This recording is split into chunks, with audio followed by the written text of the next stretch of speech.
So Chiranjeevi గారి గురించి K S Ramarao గారిని అడిగితే ఏం చెప్తారు? ఆయన ఒక మంచి నటుడుగా ప్రాణం ఖరీదు ఆ సినిమాలు చూసే టైంలో చాలా బాగా చేస్తున్నాడు అనే ఫీలింగ్ ఉండేది. క్రియేటివ్ కమర్షియల్స్ లో చిరంజీవి గారితో మొదటి సినిమా ఛాలెంజ్ అభిలాష్ ఎలా పుట్టింది? 81-82లో జరిగింది. అది ఎండమూరి వీరేంద్ర నవల. సార్ అభిలాష్ మీకు రిస్క్ అనిపించలేదా? ఎందుకంటే కొద్దిగా ఒక డిఫరెంట్ ఫార్మేట్ కదా అది, అంటే చిరంజీవి గారిని చూన్ చేసుకోవడం అక్కడ 100% ఆయన సూటబుల్ గా ఉంటుంది. ఇది ఆయనతోనే ఆ నమ్మకంతోనే చేసాం.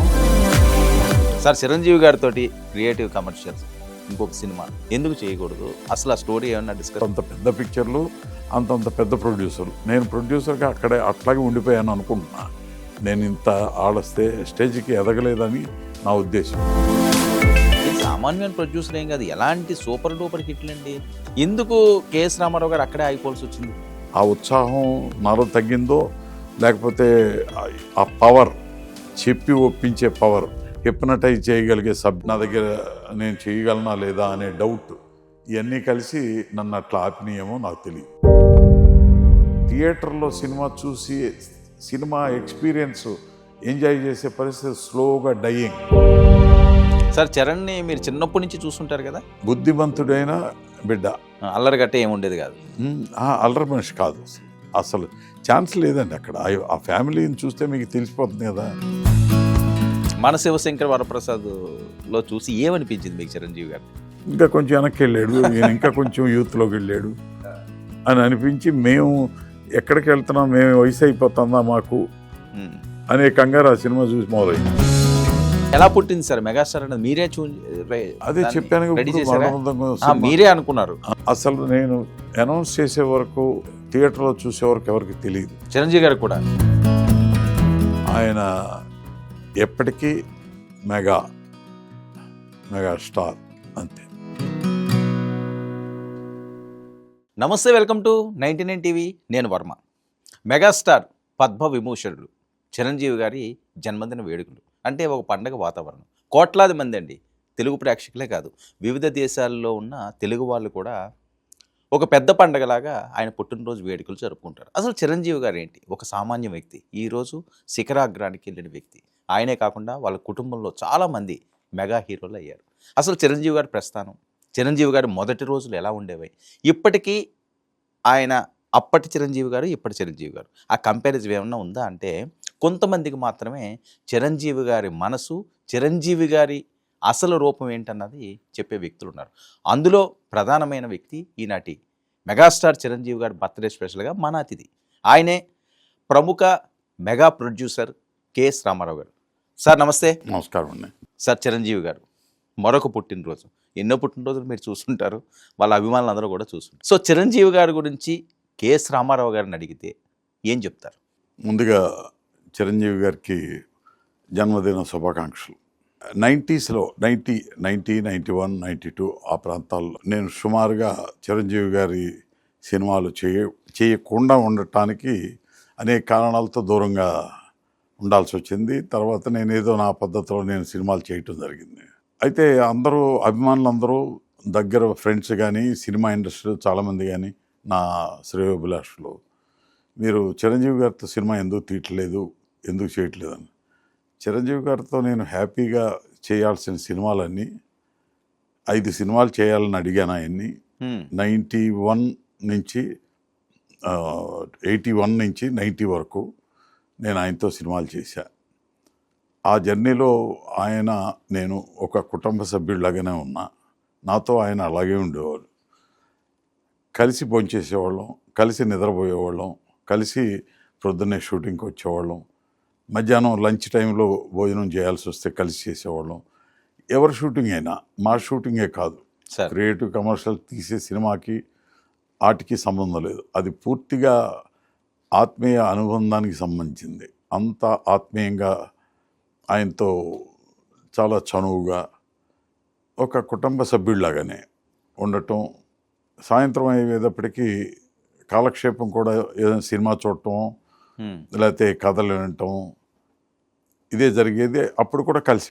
సార్ క్రియేటివ్ కమర్షియల్స్లో చిరంజీవి గారితో మొదటి సినిమా ఛాలెంజ్ అభిలాష. ఓకే. అభిలాష అభిలాష్ ఎలా పుట్టింది సార్? 82లో జరిగింది. అభిలాష అది ఎండమూరి వీరేంద్రనాథ్ వీరేంద్రనాథ్ గారి నవల ఆధారంగా. నవల. ఆంధ్రజ్యోతి వీక్లీలో వచ్చినప్పుడు చిరంజీవి గారిని అప్రోచ్ అవ్వటం జరిగింది. అంతకుముందు కూడా చిరంజీవి గారిని కలవటం జరిగింది. ఆయన ఒక మంచి నటుడుగా ప్రాణం ఖరీదోయి ఆ సినిమాలు చూసే టైంలో చాలా బాగా చేస్తున్నాడు అనే ఫీలింగ్ ఉండేది. అయితే నేను ప్రొడ్యూసర్గా చేద్దాం అనుకునేటప్పుడు ఈ అభిలాష కరెక్ట్ అయిన సబ్జెక్ట్ ఆయనకి అని చెప్పి ఆ సబ్జెక్ట్ గురించి ఆయన దగ్గర ప్రస్తావన తీసుకురావడం. ఫస్ట్ మీరే వెళ్ళారా, డైరెక్టర్ గారు వెళ్ళారా? ఆయన షూటింగ్లో ఉండగా నేనే వెళ్ళా. క్రాంతి కుమార్ గారు. అవును. ఆయన విని జనరల్గా ఆయన నేచర్లో ఇప్పటికీ అప్పటికి ఇన్నేళ్ల దీంట్లో కూడా ఒక పాజిటివ్ రెస్పాన్స్, పాజిటివ్ ఫీలింగ్స్ ఉండే క్యారెక్టర్ అయింది. అసలు నెగిటివ్ యాంగిల్ నుంచి ఆయన చూడలేము ఎప్పుడు. అటువంటి ఆ రోజు కూడా సినిమా తప్పకుండా చదువు నవల గురించి చూస్తాను, తప్పకుండా చేద్దాము అని అన్నారు. సో ఫస్ట్ మీరు మాట్లాడు చిరంజీవి గారితో అదేనా? అంతకుముందు మాట్లాడిన సందర్భాలు ఉన్నాయండి? ముందు జనరల్గా ఏదో సినిమా, నాకు అసలు సినిమా చేద్దామా వద్దా, సినిమా చేసే స్థాయా కాదా అనే టైం అది. అందుకని సినిమాలు తీద్దాం అనే యాంగిల్లో ఇప్పుడు నేను అభిలాష అనే నవల ఆంధ్రజ్యోతిలో వచ్చేటప్పుడు చదివిన తర్వాత వచ్చిన ఆ ఇన్స్పిరేషన్తోనే ఆయన దగ్గరికి వెళ్ళటం జరిగింది. క్రాంతి కుమార్ దగ్గర రెగ్యులర్గా ఆయన సినిమాలు చేస్తూ ఉండేవారు. కోదండరామరెడ్డి గారు, ఈయన. కోదండరామరెడ్డి గారు నాకు అంతకుముందు నుంచి కూడా దగ్గర పరిచయం, చాలా మంచి స్నేహితుడు కూడా నాకు.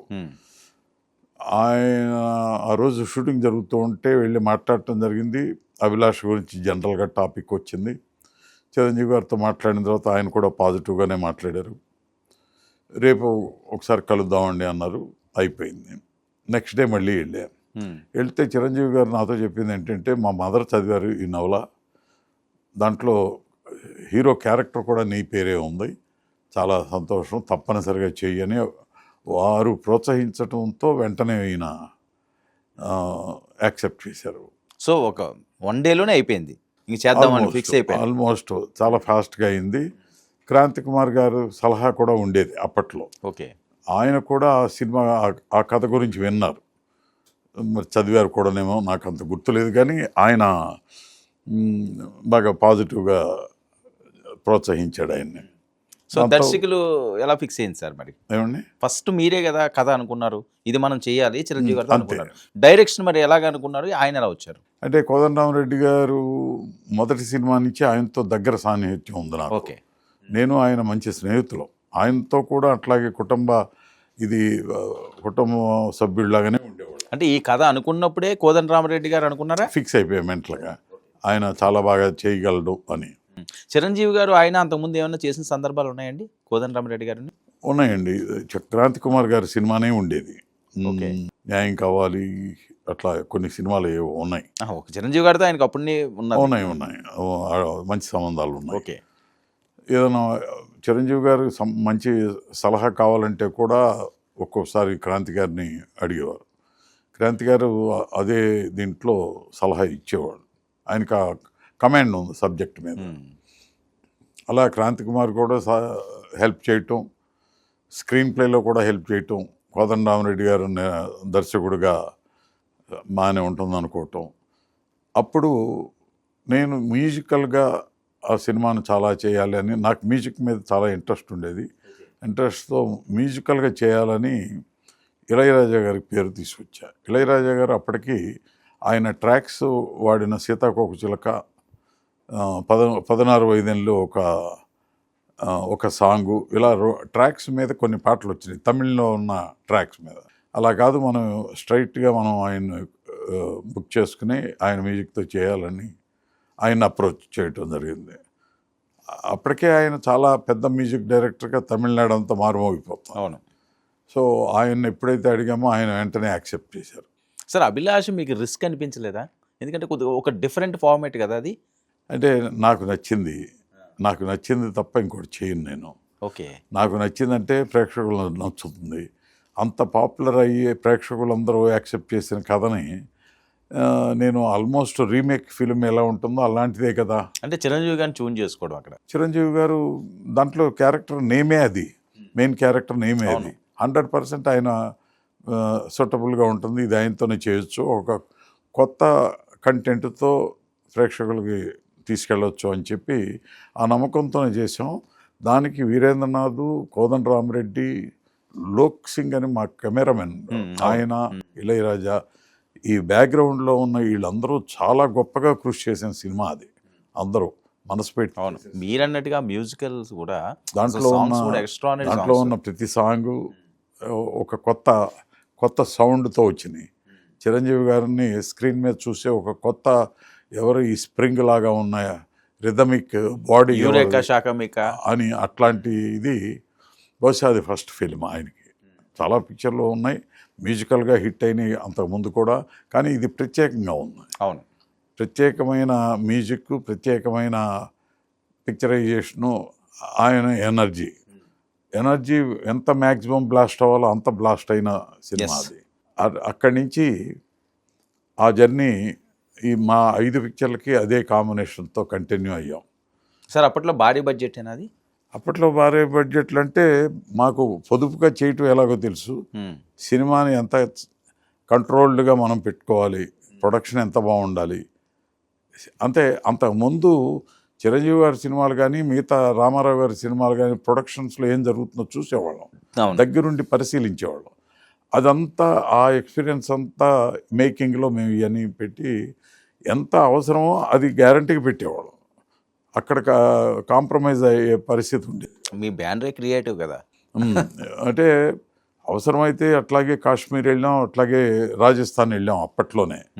అప్పట్లో యుద్ధం అంటే భయపడే రోజులు అయ్యి, కాశ్మీర్ అంటే బాంబులు పడతాయో, యుద్ధం జరుగుతూ ఉందో అనే టైంలో భయపెట్టిన రోజులు కూడా ఉన్నాయి. అయినా మేము వెళ్ళాం, మొండిగా వెళ్ళాం, గొప్ప లొకేషన్లు చేసాం. చాలా భారీగా చేసిన సినిమాలు అయ్యి. అవును, అప్పట్లోనే 80sలో మా సినిమాలు వస్తాయంటే భారీగా ఉంటుందనే ఆ గ్యారంటీ ఉండేది. అలాగే మంచి కంటెంట్, మంచి మ్యూజిక్, మంచి combinations of heroines, lovely heroines. అందరూ అదృష్టం ఏంటంటే అందరూ ఒక కుటుంబంలాగా ఉండేవాళ్ళు. చిరంజీవి గారితో ఉన్న గొప్ప విషయం ఏంటంటే ఆయన తన కుటుంబ సభ్యులాగా ఉండి, ఆయన కూడా అట్లాగే ఉండి, ఆయన జోక్ చేస్తా, బాగా నవ్విస్తా, హ్యాపీగా ఒక సరదాగా జరిగేది. ఒక మంచి క్రికెట్ మ్యాచ్, ఫ్రెండ్లీ మ్యాచ్ జరిగితే ఎంత బాగుంటుందో అంతకన్నా ఎక్కువగా ఉండేది. అప్పట్లో సెల్ ఫోన్ లేదు, సో మేమే ఎక్కువసేపు మాట్లాడుకోవాలి డైరెక్ట్గా, సెల్ ఫోన్లో మాట్లాడుకోవక్కర్లా లేదు కాబట్టి. అలాగే ఫ్లైట్లు, స్పీడ్ ఫ్లైట్లు, రకరకాల ఫ్లైట్లు లేవు. అవును, చచ్చినట్టు ఎయిర్ ఇండియాలో వెళ్ళి, దూరంగా వెళ్ళి, ఎంత జర్నీ అయినా బస్సులో వెళ్ళి, కారుల్లో తిరిగి ఇట్లా చేసేవాళ్ళం. రాజస్థాన్ వెళ్ళటానికి బస్సులో ఎక్కించాం మొత్తం ఫ్యామిలీస్ని, చిరంజీవి గారిని కూడా. ఎక్కడ, చెన్నై నుంచా? అహ్మదాబాద్ నుంచి పైకి రాజస్థాన్ ఏరియాకి వెళ్ళటానికి కొండలు గుట్టలు ఎక్కి చాలా జర్నీ చేసేవాళ్ళం. ఆ జర్నీ అంతా ఆయన ఫ్యామిలీ, మేము మా ఫ్యామిలీస్ అంతా బస్సు మాట్లాడుకుని ఒక టూరిస్ట్ లాగా వెళ్ళాం. అంటే సరే, అవుట్డోర్ షూటింగ్కి వెళ్ళినప్పుడు ఖచ్చితంగా ఫ్యామిలీస్తో వెళ్ళేవారా? వెళ్ళేవాళ్ళం అండి. చాలా సందర్భాలు జరిగినాయి. అంతా ఒక ఫ్యామిలీ లాగానే ఉండేది. సరే, ఎలా అనిపించింది సార్ అప్పట్లో ఆ అట్మాస్ఫియర్ కానీ, ఏమైనా అప్పట్లో ఏమైనా మంచి మధురమైన స్మృతులు? ఇవన్నీ మధురమైనవి. ఆయన బస్సులో తీసుకెళ్ళటమే ఒక మధురమైనది. అవును, వ్యానిటీ వ్యాన్ లేదు. వ్యానిటీ వ్యాన్ లేకుండా అక్కడ హీరోలు డ్రెస్ చేంజెస్ అన్నీ జరిగాయి. అన్నిటికీ ఎప్పుడు ఎవరు అదేంటి ఇదేంటి అని అడిగిన సందర్భం లేదు. మేము ఆ ప్లానింగ్ అలా ఉండేది. ఒక లంచ్ గ్యాప్లో ఉన్న 1 అవర్లో ఏదైనా చేయగలటానికి వీలుగా ప్లాన్ చేసేవాళ్ళం. డ్రెస్ చేంజ్ కానీ, ఇంకో మేకప్ చేంజ్ కానీ, మేకప్ టచ్అప్లు కానీ, ఏదైనా టైం వేస్ట్ కాకుండా. వ్యానిటీ వ్యాన్ అప్పుడు ఉండుంటే ఏంటి మా పరిస్థితి అనేది ఊహిస్తే ఆశ్చర్యం వేస్తుంది. అవును, వ్యానిటీ వ్యాన్ ఎవరికీ లేదు. ఎటువంటి పెద్ద హీరోకి, చిరంజీవి గారికి లేదు, హీరోయిన్స్కి లేదు, సుహాసిని, విజయశాంతి ఇట్లా ఎవరికీ ఉండేది కాదు. అయినా చాలా చక్కగా కోఆపరేట్ చేసేవాళ్ళు. అప్పట్లో ట్రెండ్ ఉందండి అసలు. పోనీ ఇక్కడ లేకపోవచ్చు, వేరే భాషల్లో ఉన్న వాళ్ళకి అప్పుడు ఉండేది. ఇప్పుడు ఎవరికీ లేవండి. నార్త్ కూడా అప్పుడు ఎవరికీ లేవు. రాను లేటర్ ఆన్ 90స్కి వచ్చేటప్పటికి మొదలైంది. ఓకే. 2000కి వచ్చేటప్పటికి ఫుల్ స్వింగ్కి వచ్చేసింది. 2000 తర్వాత నుంచి ఇక ఒక్కొక్కటి మంచి లగ్జరియస్ వ్యాన్స్ వచ్చేసినాయి. అవి తప్పదనుకోండి, ఇదేమి ఇప్పుడు అందరూ అప్పట్లాగానే ఉండాలి అని కోరుకోవడం కూడా కరెక్ట్ కాదు. ఎవరి కంఫర్ట్ వాళ్ళకి ఇవ్వాలి. వాళ్ళు మెంటల్గా పీస్ఫుల్గా ఉండి మనకు కోఆపరేట్ చేయాలి, మంచి సినిమా తీయాలి. దానికి ఎన్నైనా ఏ ప్రొడ్యూసర్ అయినా ప్రిపేర్ అవ్వాలి కూడా. అదేంటి ఎట్లా చేశారు, ఇదంటే అట్లా అవన్నీ అనవసరమైన ఆలోచనలు, చాలా రకాలుగా డిస్కషన్స్ వచ్చాయి. ఇప్పుడు భోజనం పెట్టేటప్పుడు ఈరోజు మంచి భోజనం ఇట్లా తిందాం, మంచి బిర్యానీ తిందాం, మంచి కోడి మాంసం, అది తప్పేం లేదు. మనం ఇవన్నీ చేసేది ఆ సినిమా చేస్తే డబ్బు సంపాదించేది దేనికోసం? అవును. సో అందుకని అప్పట్లో దేనికి ఇది వద్దు, ఇది కావాలనేది ఉండేది కాదు. సరే, ఈయన ఫుడ్ అయినా ఇష్టంగా తింటారా చిరంజీవి గారు? చిరంజీవి గారు బాగానే తింటారు, మంచి వెరైటీస్ కూడా ఉండేవి. అట్లాంటి జాగ్రత్తలు మేము తీసుకున్నాం. ఏది బాగా తింటారు సార్? ఏది బాగా ఇష్టంగా తినేవారు ఆయన? ఇది అది అని కాదు, వెజిటేరియన్ కూడా బాగా తింటారు, నాన్ వెజిటేరియన్లో అన్ని రకాలు తింటారు ఆయన. రెగ్యులర్గా మనుషులు తిరిగే చేపలు, మాంసం, కోడి, ఇవే కదా సార్. అప్పట్లో ఈయన ఏమైనా 40 పాకం చేసేవారు. ఇప్పుడు ఏంటంటే చిరంజీవి దోశ ఇది అది అని ఇప్పుడు ఈయన వేయడం చేస్తారు. అది అప్పట్లో అంత లేదండి. అంటే అవుట్డోర్ షూటింగ్కి వెళ్ళి వసతులు ఉండేవి కాదు. అది చేయటానికి ఎక్కడో వాళ్ళు చేసి తీసుకురావాలి, ఇట్లాంటిది ఉండేది. ఫారిన్ వెళ్ళినా అవుట్డోర్ షూటింగ్స్కి, అబ్రాడ్ షూటింగ్లో కూడా వాళ్ళు ఎక్కడో చేసి ఇక్కడ తీసుకురావటం కదా. అట్లాంటి ఆలోచనలు వచ్చేవి కాదు అసలు. ముందు ఇక్కడికి వచ్చి ఇక్కడ షూటింగ్ చేసుకుని వెళ్ళిపోదాం తొందరగా. ఏమన్నా మంచి ఎక్స్పీరియన్స్ ఉన్నదా సార్ మీరు అవుట్డోర్ షూటింగ్కి వెళ్ళినప్పుడు, కాశ్మీర్ వెళ్ళినప్పుడు కానీ, అసలు ఊహించింది ఏదన్నా జరగడం? పిక్నిక్ వెళ్ళేవాళ్ళు అవన్నీ మంచి ఎక్స్పీరియన్సెస్. ఎందుకంటే రాజస్థాన్ మేము ఎప్పుడు చూడాల, జోధ్పూర్, జైసల్మీరు, ఎడార్లు. అంటే మరణ మృదంగం టైంలో ఏమో మీరు కాశ్మీర్ అంతే. కాశ్మీర్లో కూడా ఎవరో చేయని లొకేషన్స్ ఇప్పటికీ లేని ఉన్నాయి, అంత బాగా చేసాం. అవును. మళ్ళీ ఇది రాని రోజు అని ఇట్లాంటి పాటలు ఉన్నాయి కదా, అది ఇప్పటికీ అసలు ఎవర్ గ్రీన్ కదండి. అవన్నీ ఎటువంటి లొకేషన్స్లో తీసామంటే ఆ లొకేషన్స్ ఇప్పుడు అలా లేవు కాశ్మీర్లో. సో గ్రేట్ ఎక్స్పీరియన్స్ అండి. అందరూ ఇప్పుడు ఆయన హీరో, నేను ప్రొడ్యూసర్ని, ఆయన డైరెక్టరు, ఇట్లాంటిది ఏం లేదు. మనం అంతా ఒక ఫ్రెండ్స్ వెళ్ళి ఒక మంచి సినిమా, ఒక మంచి కంటెంట్ ప్రేక్షకులకు ఇవ్వాలి. ఇది ఏమైనా సక్సెస్ అవ్వాలి, దీంట్లో మంచి పాటలు ఉండి తీరాలి, లోక్ సింగర్ బాగా తీయాలి, కోదండరామరెడ్డి గారు మంచి డైరెక్షన్ చాలా అద్భుతంగా. ఇది తప్ప ఇంకొక యావగేషన్ ఉండేది కాదు. మార్నింగ్ ఈవినింగ్ సినిమా అయిపోయే వరకు, సినిమా అయిపోయిన తర్వాత పబ్లిసిటీ కూడా ఇప్పుడు ఏదేదో డిజిటైజేషన్తో ఉండేది. ఫుల్ పేజ్ ఎప్పుడు వేద్దాం, ఎప్పుడు 50 days అయింది, ఎప్పుడు 100 days అయింది, సిల్వర్ జూబ్లీ ఆడితే బాగుండు, ఇట్లా ఆలోచించేవాళ్ళం ఎప్పుడు. సో అది ఆయనతో చేసిన ప్రతి క్షణం కూడా ఒక మంచి స్పోర్ట్, ఒక మంచి ఇంటర్నేషనల్ గేమ్లో మనం అంతా పాల్గొంటే ఎట్లా ఉంటుందో అంత బాగుంటుంది. ఏమన్నా బ్యాడ్ ఎక్స్పీరియన్స్ ఏమన్నా ఉన్నా సార్? బ్యాడ్ ఎక్స్పీరియన్స్ జనరల్గా అనుకోకుండా జరిగే అంత అప్సెట్ అయిపోయే అంత ఇప్పుడు లేదు. చిన్న కమ్యూనికేషన్ గ్యాప్స్ ఉండేవి, అవి వెంటనే పోయాయి. ఆయన ముందు నేను చెప్పాను కదా, పాజిటివ్, 200% పాజిటివ్ పర్సన్. అసలు నెగిటివ్ వైపుకి ఆలోచించడం తక్కువ. ఎవరన్నా వచ్చి ఆల్రెడీ చెప్తారు కానీ ఆయన దాన్ని వెంటనే సరి చేసుకుని విపరీతమైన కసెట్ కదండి ఆయనకి. ఏమండి, బాగా కసెట్ కదా ఆయనకి, ఏదో చెయ్యాలి, ఇంకా చెయ్యాలి. ఇప్పుడు కూడా అదే అది ఇప్పుడు కూడా ఉందండి. దాంట్లో ఏమీ ఎప్పుడూ కాంప్రమైజ్ అవ్వలేదు ఆయన. అందుకే ఆయన ఇంకా అట్లాగే ఉన్నాడు. అందరూ వయసు అయిపోతుంది, రకరకాల ఏజ్లోకి వెళ్ళిపోయారు, రిటైర్ అయిపోయాడు. చెప్పుకోవాలంటే నేను కూడా వెళ్ళిపోయే దారిలో రిటైర్ అయిపోతానేమో నాకు భయంగా ఉంది. నేను ఇంకా సినిమాలు చేయాలని కోరిక సార్. ఎట్లా చేయాలి ఏంటనే ఆలోచనతోనే ఉన్నాం ఇప్పుడు కూడా. ఈరోజు మధ్యాహ్నం కూడా ఒక మంచి సబ్జెక్టుని తమిళ హీరోతో పెట్టి చేయాలనే కోరికతో. సార్, చిరంజీవి గారితో క్రియేటివ్ కమర్షియల్స్ ఇంకొక సినిమా ఎందుకు చేయకూడదు? అసలు ఆ స్టోరీ ఏమన్నా డిస్కస్ అంటే ఆయన మెగాస్టార్ అయిన తర్వాత నాకు అందుబాటులో లేరు ఆయన. అంతంత పెద్ద పిక్చర్లు, అంతంత పెద్ద ప్రొడ్యూసర్లు. నేను ప్రొడ్యూసర్గా అక్కడే అట్లాగే ఉండిపోయాను అనుకుంటున్నా. నేను ఇంత స్టేజ్కి ఎదగలేదని నా ఉద్దేశం. నేను ఆయనకి ఇప్పుడు మెగా లెవెల్కి కావాల్సిన సబ్జెక్ట్ కూడా చూడలేకపోతున్నానేమో, లేకపోతే నాకు ఇచ్చేవాళ్ళు సజెస్ట్ చేసేవాళ్ళు అట్లాంటిది ఇవ్వట్లేదేమో. నాకు ఇంకా మనసులో 2 సబ్జెక్టులు ఉన్నాయి ఆయనతో చేయాలి. ఓకే. ఎలాంటి మూవీస్ సార్? ఎలాంటి మూవీస్ అని ఖచ్చితంగా చెప్పకూడదు, ఎందుకంటే ఓకే. ఐడియా లీక్ అయినా కూడా వెళ్తుంది. అది నాకు అంటే ఇష్టం. ఆయన ఎలాగ ఆయన ఎలివేషన్ ఎలా ఆయన్ని ఆ మెగా లెవెల్కి, ఆ మెగా హీరోకి ఆయన చూపించే ఒక గొప్ప యాక్టింగ్ దీనికి దానికి తగినట్టే ఒక మంచి కథ నేను చూసింది. చిరంజీవి గారు కేఎస్ రామారావు గారు డైరెక్ట్గా చెప్తున్నారు, ఇప్పుడు దాకా మీ నోటీసులోకి వచ్చిందో లేదో తెలియదు, 2 అద్భుతమైన కథలు ఉన్నాయట. క్రియేటివ్ కమర్షియల్స్ మీకు ఇష్టమైన ప్రొడ్యూసర్ గారు మీకోసం సిద్ధంగా ఉన్నారు. మరి ఆ కథలు వింటా మళ్ళీ మీ ప్రేక్షకులకి అందరికీ కూడా అద్భుతమైన హిట్ ఇస్తారా లేదా అన్నది చూడాలి. చిరంజీవి గారు కూడా ఖచ్చితంగా ఇది చూసే ఛాన్స్ ఉంది. దానికి చాలా కావాలండి ఇంగ్రీడియంట్స్.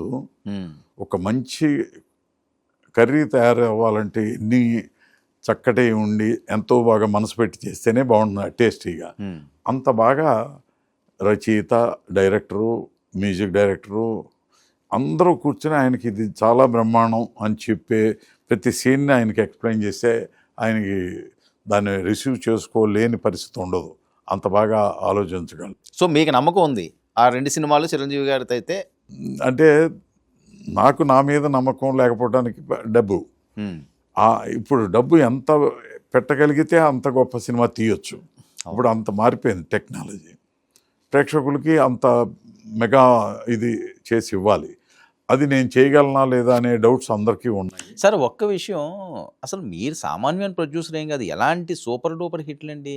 చంటనే అవనియండి, లేకపోతే రాక్షసుడు అవనియండి, లేకపోతే ఛాలెంజ్ అవనియండి, అభిలాష్ అవనియండి, ఇంకా చాలా చాలా ఉన్నాయి మీ సూపర్ డూపర్ హిట్లు. ఎందుకు కేఎస్ రామారావు గారు అక్కడే ఆగిపోవాల్సి వచ్చింది? నిజంగా చెప్పాలంటే నాకు ఫ్రాంక్గా నాకు ఏమీ తెలియదు. ఇప్పుడున్న సర్కమాస్టాన్సెస్ నన్ను స్లోగా వెనక్కి లాగుతున్నాయి, ముందుకు తీసుకెళ్లకుండా. ఆ ఉత్సాహం నాలో తగ్గిందో, లేకపోతే ఆ పవర్, చెప్పి ఒప్పించే పవర్, హిప్నటైజ్ చేయగలిగే సబ్జెక్ట్ నా దగ్గర నేను చేయగలనా లేదా అనే డౌట్, ఇవన్నీ కలిసి నన్ను అట్లా ఆపినాయేమో నాకు తెలియదు. మీరు లాస్ట్ ఫిల్మ్ ఏంటి సార్? నేను కోవిడ్కి ముందు వరల్డ్ ఫేమస్ లవర్ తీసా, అది ఫ్లాప్ అయింది. కొన్ని మనం అనుకున్నట్టు జరగకపోవచ్చు, అట్లాంటి దాంట్లో అదొకటి. కోవిడ్ తర్వాత సినిమా మేకింగ్ స్టైల్ మారింది.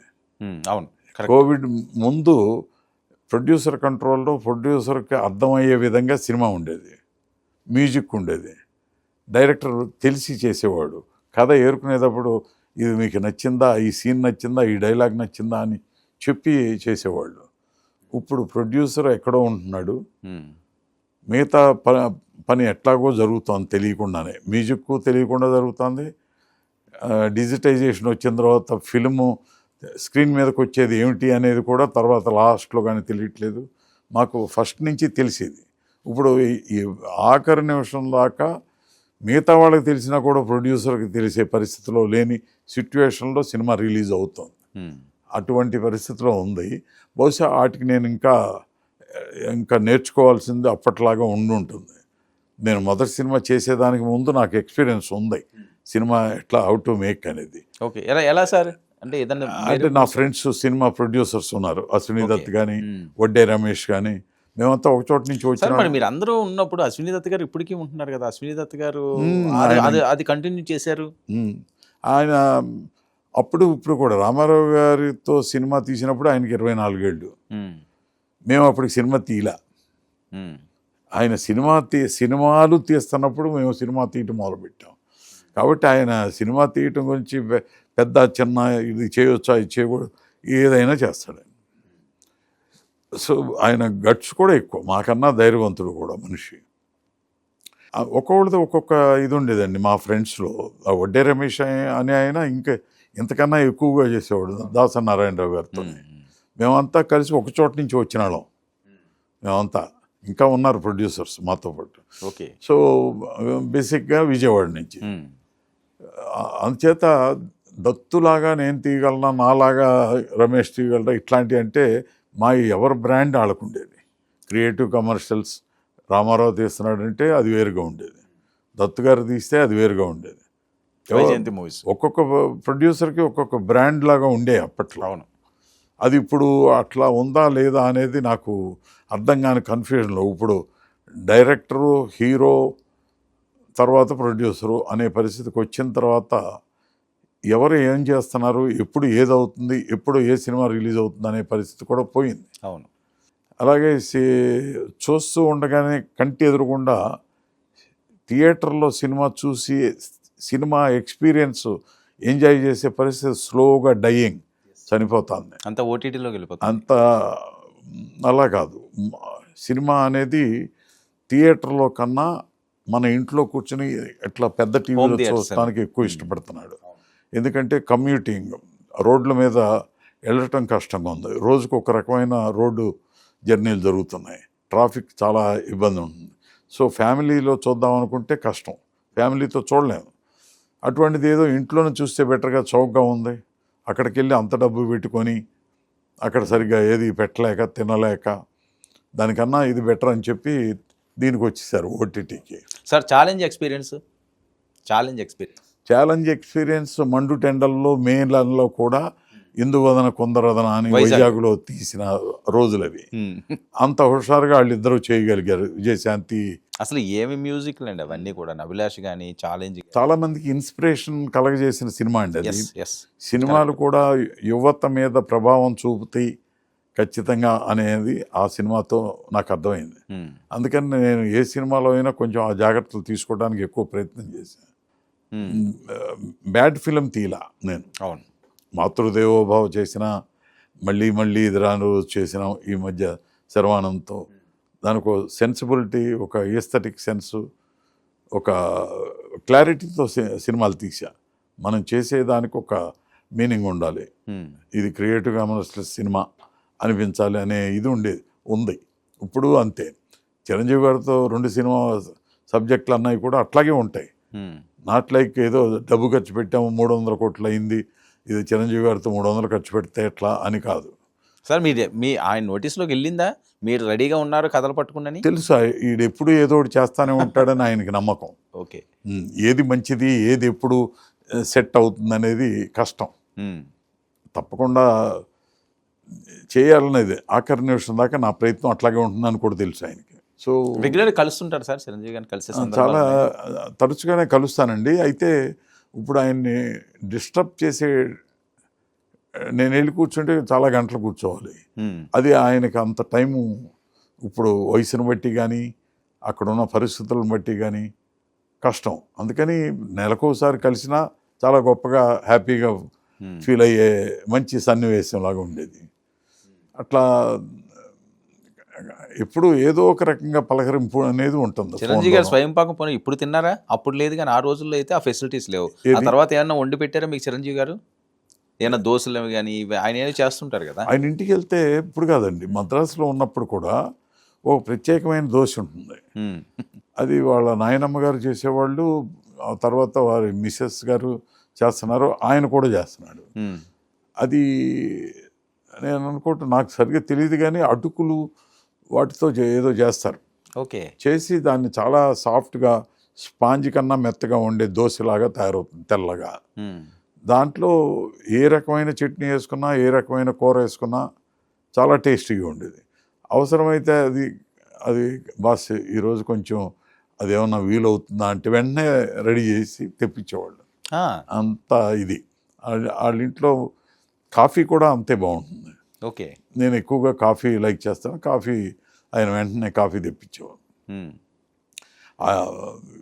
ఆ దోశ, చిరంజీవి గారి దోశ అనేది నాకు ప్రత్యేకంగా, ఆ సౌండింగ్ నాకు తెలియదు కానీ ఆయన వేయగలరు. అది ప్రత్యేకంగానే ఉంటుంది ఆ దోశ. అది అన్ని చోట్ల చాలా కొన్ని వందలు ఉన్నాయి కదా రెస్టారెంట్లు, అట్లా లేదు. అది అదో ప్రత్యేకంగానే ఉంటుంది. సార్ అభిమానం నచ్చారు అంటే చాలా ప్రేమగా చూసుకుంటారట కదా చిరంజీవి గారు? అభిమానం కానీ ప్రొడ్యూసర్నే అభిమానంగా చూసుకున్నప్పుడు అభిమానంగా చూడటం పెద్ద గొప్ప విషయం కదా. ఆయన అందుకేగా బ్లడ్ బ్యాంకులు అవి పెట్టిందే అందుకు. ఆయన ఎవరినైనా మీరు వెళ్తే మిమ్మల్ని, కొత్తగా ఎవరు వచ్చినా వాళ్ళని అంతే అభిమానంతో పలకరిస్తారు, మంచిగా మర్యాద చేస్తారు. చాలా అవన్నీ ఆయన దగ్గర చూసి నేర్చుకోవాల్సినవి చాలా ఉంటాయి. ఎలా సాధ్యం అవుతుంది సార్? ఇప్పుడు ఒక పెద్ద స్టార్డమ్ మన కోసం లక్షల మంది కోట్ల మంది ఆశగా ఎదురు చూస్తుంటారు, ఒక్కసారి అలా కనిపిస్తే చాలని. సో ఆ గర్వం ఎప్పుడు చిరంజీవి గారిలో ఎక్కలేదా? మీరు ఎప్పుడన్నా అలా అనిపించిందా? ఆయన టైమింగ్ ఆయన తప్పనిసరిగా కలుస్తారు. ఆ కలిసే టైం ఉంది. మొన్న ఆగస్టు 15కే చిరంజీవి బ్లడ్ బ్యాంక్లో చేసిన అట్లాంటి సందర్భాలు వీటన్నిటిలోనూ ఆయన ఖచ్చితంగా అంటే నేను ఇది, నా లెవెల్ ఇది అనే గర్వం ఎప్పుడన్నా చూసారా మీరు చిరంజీవి గారిలో? ఎప్పుడు లేదు. అప్పుడు నాకు 80sలో కలిసినప్పుడు ఎలా ఉన్నారో ఇప్పుడు అలాగే ఉన్నారు, అలాగే మాట్లాడతారు. ఏ రామా ఎట్లా ఉన్నావు అంటారు. రామా అంటారా మిమ్మల్ని? మీరేమంటారు సార్? బాస్ అంట, బాస్ అని అంట. ఆయన స్లోగా హీ బికేమ్ ఆ లెవెల్కి బాస్, మెగా లెవెల్కి వెళ్ళిపోయిన తర్వాత అందరూ ఆటోమేటిక్గా చిన్నాళ్ళు అయిపోవటం కానీ, కొంచెం ఒక గ్యాప్ దూరంగా ఉండటం కానీ ఇట్లాంటివి జరిగినాయి. ఆయన ఆ స్థితికి వెళ్ళాడు ఇప్పుడు మీరు చెప్పిన అన్నిటితో. ఇది అభిమానంతో అభిమానుల్ని ఎవరినైనా అసలు ఆయన బిహేవియర్ చూస్తే ఈయనకి ఇంత పేషెంట్స్తో ఇంత బాగా అసలు ఎవరు చూడగలరా అనిపిస్తుంది. మీరు వెళ్తే మీరు ఆయన బిహేవియర్ ఇప్పుడు నేను చెప్పేది కరెక్టా కాదో తెలుస్తుంది. అవును తెలుసు, నేను కలిసాను. మీరు కాదు ఆయన వెళ్ళినా సరే అవును అట్లా ఉంటారు ఆయన. ఓకే, ఆయన చిరంజీవి గారు ఇంకా ఎప్పుడో ఒకడు పుడతారేమో ఇండస్ట్రీకి, అలాంటి వ్యక్తి. అంటే రామారావు గారు ఇంతకుముందు రామారావు గారు పుట్టారు, ఆయన ఒక్కళ్ళే. అట్లాగే చిరంజీవి గారు ఈయన ఒక్కళ్ళే. అట్లాగే ఉంది కాదు సార్, ఒక్క సినిమాలనే కాదు, అభిమానులని లేకపోతే ఈ ఫ్రెండ్షిప్లని కాకుండా కుటుంబానికి సంబంధించి ఆయన తీసుకునే జాగ్రత్తలు కానీ, వాళ్ళ పిల్లల్ని తీర్చిదిద్దే కానీ, లేకపోతే రామ్ చరణ్ ఆయన ఎంత గౌరవంగా, ఎంత మర్యాదపూర్వకంగా మా తండ్రి గారు ఇది మెగాస్టారు నాకేంట్రా అనేది లేకుండా చాలా సౌమ్యంగా తండ్రిని మించిన కొడుకుడు అనిపించుకోవడం అన్నది చాలా గొప్ప మొత్తం ఫ్యామిలీ. మీకు ఎలా అనిపిస్తుంది సార్ చరణ్? ఫ్యామిలీ అంతా అంతే. ఎవరైనా ఆడపిల్ల ఇద్దరైనా, చరణ్ అయినా, చిరంజీవి గారు అయినా, చిరంజీవి గారి మిస్సెస్ అయినా ఆ ఇంటికి వెళ్తేనే తెలిసిపోతుంది ఇక్కడ వేరుగా ఉంది, ఇక్కడ మర్యాద ఉంది, ఇక్కడ మంచితనం ఉంది అనేది అర్థం అవుతుంది. సార్ చరణ్ని మీరు చిన్నప్పటి నుంచి చూస్తుంటారు కదా, చిన్నప్పటి నుంచి ఎలా ఉంది సార్ చరణ్ అప్పట్లో సినిమాలు సరదా? చరణ్ని చూశాను, చరణ్ని చూశానండి. అప్పుడు ఇప్పుడు కూడా చరణ్ ఏ వయసుకు తగినట్టు ఆ వయసులో ఉన్నాడు. చిన్నప్పటి నుంచి కూడా మర్యాద అల్లరది చేయడం సరదాగా మీ అందరితో కొత్తగా తెచ్చుకుంది కదా. ఇంట్లో ఏమో ఎట్లా ఉంటే అట్లాగే ఉంటుంది. అతను పెరుగుదల కూడా అంతే. పేరెంట్స్ని బట్టే పిల్లలు. ఎలా మీకు చిన్నప్పుడు అనిపించింది అదండి, ఇదో మరి చిరంజీవి అవుతారు, చిరంజీవికి ఈ ఒక అదృష్టం ఇలాంటి కొడుకు పుట్టడం అన్న సందర్భం అంటే అట్లాంటి ఫ్యామిలీస్తో వెళ్ళినప్పుడు మీరు ఆ ఫ్యూచర్ని దృష్టిలో పెట్టుకుని కాదు, కానీ డెఫినెట్గా హీరో అవుతాడు, హీరో లక్షణాలు ఉన్న మనిషే ఇతను కూడా. మంచి కుర్రాడు. ఫ్యూచర్ని పెద్దగా ఆలోచించిన కాదు సార్, మీరు ఫ్యామిలీస్ తోటి వెళ్ళినప్పుడు ఖచ్చితంగా చరణ్ కూడా ఉండే ఉంటారు కదా అప్పట్లో సరదాగా ఆయనతో ఉన్న అనుబంధం కానీ, లేకపోతే ఏమైనా ఆటలు కానీ. బుద్ధిమంతుడైన బిడ్డ, అల్లరి గట్టే ఏముండేది కాదు, అల్లరి మనిషి కాదు అసలు. ఛాన్స్ లేదండి అక్కడ. ఆ ఫ్యామిలీని చూస్తే మీకు తెలిసిపోతుంది కదా. అట్లాగే ఉంటుంది. అంటే చిన్నప్పుడు కదా అండి, చిన్నప్పుడైనా సరే అది ఊరికే ఒక 5 సంవత్సరాలు 10 సంవత్సరాలు వచ్చే లోపు కొంచెం జనరల్గా ఆ బిడ్డలకు ఉండేదే ఉంటుంది తప్ప అంతకన్నా మించి లేదు. అప్పటి నుంచే నేర్చుకోవడం మొదలవుతుంది కదా సార్. రాక్షసుడు ఛాలెంజ్ ఒక టైపు, అభిలాష్ ఒక టైపు, రాక్షసుకు వచ్చేసరికల్లా అదొక డిఫరెంట్. రాక్షసుడు ఎలాగా? రాక్షసుడు కానీ మరణమృదంగం అన్నీ డిఫరెంట్ సినిమాలేనే. అవును. రాక్షసుడు ఒక కొత్త బ్యాక్గ్రౌండ్లో చేయాలని చెప్పి చేసిన, పూర్తిగా అడవిలో చాలా లావిష్గా చేసిన సినిమా అది. చిరంజీవి గారి సినిమాలు ఇప్పుడు లెక్కేస్తే 300-500 కోట్లు అయితే అది అన్నిటికన్నా ఎక్కువ ఖర్చు పెట్టే సినిమా కింద లెక్క వస్తుంది. కానీ మేము అట్లా ఖర్చు పెట్టలే. మామూలుగా అన్ని సినిమాలకి ఎలా ఖర్చు పెట్టామో దానికి ఎంత అవుతుందో అంతే ఖర్చు. జైలు అది సెట్టేనండి? ఏమండి జైలు అది సెట్టేనా రాక్షసుల్లోది? జైలు అవి సెట్లే, బట్ ఫారెస్ట్లో చేసినవి అన్నీ రియలిస్టిక్గానే చేసినవి. ఓకే. తలకోన అని ఒక ప్లేస్ ఉంది. ఆ ప్లేస్లో ఉండేవాళ్ళం. అక్కడ హోటల్స్ లేవు. ఈ వెస్టర్న్ కమోడ్స్తో ఉండే టాయిలెట్స్ అతి తక్కువ ఉండేవి. చెప్పే కదా ఈ లేవు అనే వ్యానిటీ వ్యాన్స్. అట్లాంటి ప్లేస్లో ఉండి రాత్రిపూట అక్కడే నిద్రపోయి మడత మంచాల మీద, నులక మంచాల మీద పడుకుని చిరంజీవి గారు కూడా అందరూ హీరోయిన్స్తో సహా. ఆ, పొద్దున్నే లేచి గబగబా 6-7 షూటింగ్కి వచ్చి మళ్ళీ సాయంత్రం వెళ్ళిపోయి కబుర్లు చెప్పుకుని పడుకోవటం.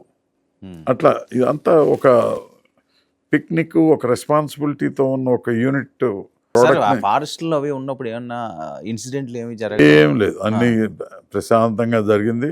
2 సార్లు వెళ్ళాం, పైగా 2 సార్లు అటువంటి ఎక్స్పీరియన్సే ఉంది. సెక్యూరిటీ ఉండేదా సార్? తక్కువ. ఇట్లా వీళ్ళు లవ్గా ఉండేవాళ్ళు ఎవరు ఉండేవాళ్ళు కాదు. కాదండి, అప్పట్లో మరి చిరంజీవి గారు బాగా క్రేజ్ కదా, జనాలు అవి మాలోనే చుట్టుపక్కల నుంచి రావడం. మేమే చేసేవాళ్ళం ఏదైనా, మేమే బౌన్సర్స్. ఉమ్, ఆయన దగ్గరికి ఎవరైనా రానిచ్చేవాడు కాదు. ఉమ్, ఈ బౌన్సర్స్ వీళ్ళు ఉంటేనే షూటింగ్, లేకపోతే షూటింగ్ లేదనే పరిస్థితి ఉండేది కాదు. ఉమ్. షూటింగ్ ఎప్పుడు క్యాన్సిల్ అవ్వలేదు వాళ్ళ వల్ల డిస్టర్బ్ అయ్యి. ఓకే. చాలా కంఫర్టబుల్గా చేసుకొచ్చాం. Complete outdoor. ఇదంతా ఒక వండర్ఫుల్ ఎక్స్పీరియన్స్ అండి. మేకింగ్ ఫిలిమ్స్ విత్ చిరంజీవి అంటే రియల్లీ గ్రేట్ అనమాట. సార్ ఇప్పుడు మనం అందుకే ఆయన మెగా అవటానికి రీజన్ ఇప్పుడు మీరు అడిగిన ప్రశ్నలు అన్నిట్లోనూ ఉంది. మన శివశంకర్ వరప్రసాద్లో చూసి ఏమనిపించింది మీకు చిరంజీవి గారిని? ఇంకా కొంచెం వెనక్కి వెళ్ళాడు ఈయన, ఇంకా కొంచెం యూత్లోకి వెళ్ళాడు ఆ, అని అనిపించి, మేము ఎక్కడికి వెళ్తున్నాం, మేము వయసు అయిపోతుందా మాకు ఉమ్, అనే కంగారు ఆ సినిమా చూసి మొదలైంది. బాడీలో ఆ రిథమ్ ఉందండి, ఆ పవర్ ఉంది, ఆ ఎనర్జీతో ఆయన సబ్జెక్ట్ ఇవ్వాలి ఆయనకి. ఆయన మనసుకు నచ్చే సబ్జెక్ట్ పడాలి, ఆడుకుంటారు. ఇక మామూలుగా ఉండదు. అటువంటి హీరో ఆయన. దాంట్లోకి వెళ్ళిపోతాడు ఆయన ఆటోమేటిక్గా. బాడీ ఫోన్ చేశారా మీరు? మాట్లాడారా చిరంజీవి గారితో? శివశంకర్ వరప్రసాద్ చూసి అది తర్వాత చాలాసార్లు కలిసాం కదా, చాలా టైం. ఏమన్నాడు సార్? ఏమన్నా నేను ఇవన్నీ ఆయనతో అట్లా అన్నీ మాట్లాడను, కొన్ని వరకే మాట్లాడతాను. మరి అప్పుడు మొదట కలిసినప్పుడు మేమంతా యూత్ఫుల్గా చేసినప్పుడు ఉన్నంత కాదు. ఇప్పుడు ఒక లెవెల్కి వచ్చాం కాబట్టి ఆ వయసును బట్టి ఆ గ్యాప్, ఆ గౌరవం, ఆ ఆప్యాయత, ఆ డిస్టెన్స్ ఇప్పటికీ ఆ ప్రేమ అభిమానం ఆయనకు ఉంటాయి సార్? 200% ఉంది. ఆ తేడా ఏం లేదు. అందుకే నేను చెప్తాను కదా, ఆయన మెగా అనేది అవటానికి కారణం ఆయన మనసు, ఆయన మెదడు, ఆయన బాడీ, ఇవన్నీ కలిసే, ఆయన బిహేవియర్ అంతా కలిసే మెగా స్టార్ అని పెట్టింది 88లో మరణమృదంగానికి. అవును, చూసి అప్పుడే ఇందాక చెప్పాను చూసారా, కార్లో బస్సుల్లో ఇవన్నీ లేకపోయినా ఎక్కడికైనా వచ్చి రావటం, సెల్ ఫోన్ లేకపోయినా రావటం, హ్యాపీగా సినిమా షూటింగ్, ఇవన్నీ చూసిన తర్వాత ఆయనలో నేను ఆశ్చర్యపోతూ ఉండేవాడిని. అరే ఇంత డౌన్ టు ది ఎర్త్ లాగా చేసి ఇంత చేస్తున్నాడు అని చెప్పి ఆ సినిమా లెవెల్ కూడా ఆ లెవెల్కి చేసాం మరణమృదంగాన్ని. సో దాన్ని ఆ టైంలో మా టైటిల్స్లో ఫస్ట్, అంతకుముందు సుప్రీం స్టార్ ఉండేది, అవి కాదు, ఇట్లాంటి టైటిల్ ఎవరో పెట్టకూడదు, అటువంటిది ఆలోచించాలని చెప్పి పెట్టింది మెగాస్టార్ అని. ఈ మెగాస్టార్ తర్వాత ఏ స్టార్లు పెట్టడానికి ట్రై చేసినా అది దాని తర్వాత అయింది. Yes, correct. సో అట్లా అది ఎలా పుట్టింది సార్ మెగాస్టార్ అనేది? మీరే అదే చెప్పాను, మీరే అనుకున్నారు మైండ్లో. ఎవరు అసలు నేను అనౌన్స్ చేసే వరకు, థియేటర్లో చూసే వరకు ఎవరికి తెలియదు. చిరంజీవి గారికి కూడా? చిరంజీవి గారికి ఆ రోజు ఫంక్షన్కి బహుశా వచ్చినప్పుడు రాయల్ సెల్యూట్ టు మెగాస్టార్ అని ఒక బ్యానర్ పెట్టాం. అట్లా ఆయనకి తెలిస్తే తెలవచ్చు. తర్వాత థియేటర్లోనూ తర్వాత అంతా ఇదవటం, ఆయన ఫ్యామిలీయే మెగా అయిపోవటం, మెగా ఫ్యామిలీ అని అందరూ, పిల్లలు, తమ్ముడు, అందరికీ అది నిజంగా అది నాకు చాలా హ్యాపీగా అనిపించిన ఒక మంచి ఇది అనమాట. ఎందుకంటే నాకు కావలసిన, నాకు ఇష్టమైన మనుషులకి నాకు ఏదో ఆలోచించా, ఏదో ఉంటే బాగుంటుందన్నా, అది ఈ స్థాయికి వెళ్తుందని వెళ్ళటానికి రీజన్ మళ్ళీ ఆయనే, నేను కాదు. ఆ లెవెల్కి తీసుకెళ్ళిన ఇది ఆయన స్థాయి, ఆయన ప్రవర్తన, ఆయన ఎదుగుదల, ఆయన ఎట్లా ఇచ్చేసాడు అనేది ఆయనదే. సో అబ్సల్యూట్లీ మెగా అనే టైటిల్ నేను ఇచ్చాను అని అనుకోవటం కన్నా ఆయన పెరిగాడు, ఆయన నిజంగా మెగాస్టారే అని అనుకుని నేను సంతృప్తి పడి హ్యాపీగా ఉండే రోజులే ఎక్కువ. నేను కదా మా మెగాస్టార్ కదా అనుకుని అంత హ్యాపీ. సార్ మరి ఏంటి ప్రేక్షకులకి ఏం చెప్తారు చిరంజీవి గారితో సినిమా? మళ్ళీ మళ్ళీ Ready? ఎంజాయ్ చేయండి. Hmm. ఆయన మీకు నచ్చిన సినిమాలే చేస్తాడు. ఎప్పుడూ గొప్ప సినిమాలే వస్తాయి, మెగా సినిమాలే వస్తాయి. మిగతా సినిమాలన్నీ అంతకన్నా పెద్ద సినిమాలు, అంతకన్నా ఎక్కువ డబ్బు పెట్టి తీసిన సినిమాలు చాలా వస్తున్నాయి. కానీ ఆయన సినిమాలకు దగ్గరగా ఏ సినిమా రాట్లా. అది నిజాయితీగా చెప్తున్నా. మీరు అబ్జర్వ్ చేయండి. అవును. ఆయన కలెక్ట్ చేసిన డబ్బు కానీ, సక్సెస్ కానీ, సాటిస్ఫాక్షన్ విత్ ది ప్రేక్షకుడు ఎంత సాటిస్ఫై అయ్యాడు అనేది ఆ సినిమా చూస్తే తెలుస్తాయి. చాలా సినిమాలు సక్సెస్ అవుతాయి.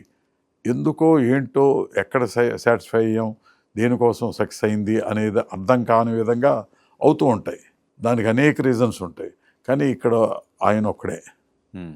ఆయన ఒక్కడి వల్లనే, ఆయన గురించే అది హిట్ అవుతుంది. అది ఆయన ఫ్యాన్స్ కాదు, ఎవరెవరు ఫ్యాన్సో ఉంటారు, వాళ్ళు కూడా ఎంజాయ్ చేసే హీరో ఆయన. Hmm.